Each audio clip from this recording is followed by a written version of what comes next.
साम्राज्य न्यूज, सामान्यांचा असामान्य आवाज।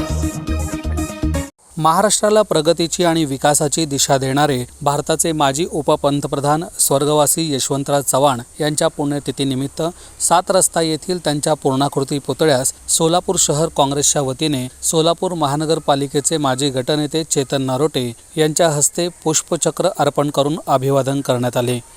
महाराष्ट्र राज्याचे पहिले मुख्यमंत्री यशवंतराव चव्हाण यांच्या पुण्यतिथीनिमित्त काँग्रेस पक्षाकडून अभिवादन करण्यात आलेलं आहे। महाराष्ट्रामध्ये हे मुख्यमंत्री झाल्यानंतर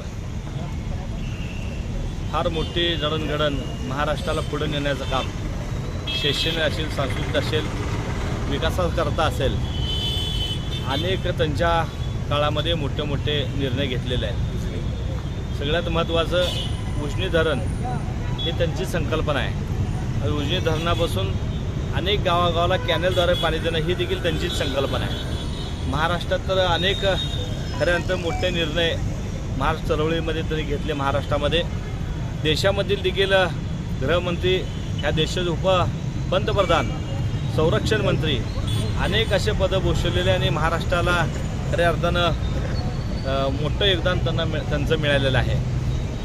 तर आज काँग्रेस पक्षाकडनं त्यांना आम्ही सगळे अभिवादन करतो। यावेळी सोलापूर महानगरपालिकेचे माजी गटनेते चेतन नरोटे, महिला अध्यक्ष हेमा चिंचोळकर, माजी नगरसेवक विनोद भोसले, देवाभाऊ गायकवाड, बाबूराव म्हेत्रे, तिरुपती परकीपंडला, भीमाशंकर टेकाळे, हाजी मलंग नदाफ, अनिल मस्के, डॉक्टर आप्पासाहेब बगले, सुमन जाधव, नूर अहमद नालवार, व्ही.डी. गायकवाड, प्रमिला तुपलवंडे, शोभा बोबे, श्रीकांत दासरी, लखन गायकवाड, नागनाथ शावने, शशिकांत जाधव, सोनकांबळे, हाजी महमूद शेख, बिराजदार, मुमताज तांबोळी, चंदा काळे, लता सोनकांबळे आदींसह पदाधिकारी उपस्थित होते।